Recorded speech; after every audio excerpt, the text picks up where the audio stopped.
হাকিমপুর উপজেলা বিএনপি, পৌর বিএনপি এবং বিএনপির বিভিন্ন অঙ্গ সংগঠনের নেতাকর্মীদের নিয়ে Hili pilot school and college মাঠ প্রাঙ্গণে দোয়া ও ইফতার মাহফিল অনুষ্ঠিত হয়েছে। এ সময় বিএনপির স্থায়ী কমিটির সদস্য অধ্যাপক ডাক্তার এ.জেড.এম জাহিদ হোসেন লন্ডন থেকে ভিডিও কনফারেন্সের মাধ্যমে যুক্ত হয়ে দেশনেত্রী বেগম খালেদা জিয়ার রোগ মুক্তি কামনা ও তারেক রহমানের সুস্থতা কামনা করেন। এ সময় উপস্থিত ছিলেন হাকিমপুর উপজেলা বিএনপির সভাপতি মোহাম্মদ ফেরদৌস রহমান, হাকিমপুর উপজেলা বিএনপির সাধারণ সম্পাদক ও সাবেক মেয়র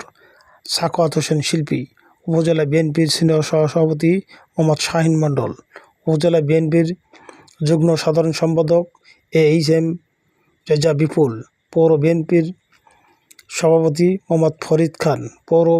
বিএনপির সাধারণ সম্পাদক মোহাম্মদ নাজমুল ইসলাম সহ বিএনপির বিভিন্ন অঙ্গ সংগঠনের নেতাকর্মীবৃন্দ উপস্থিত ছিলেন।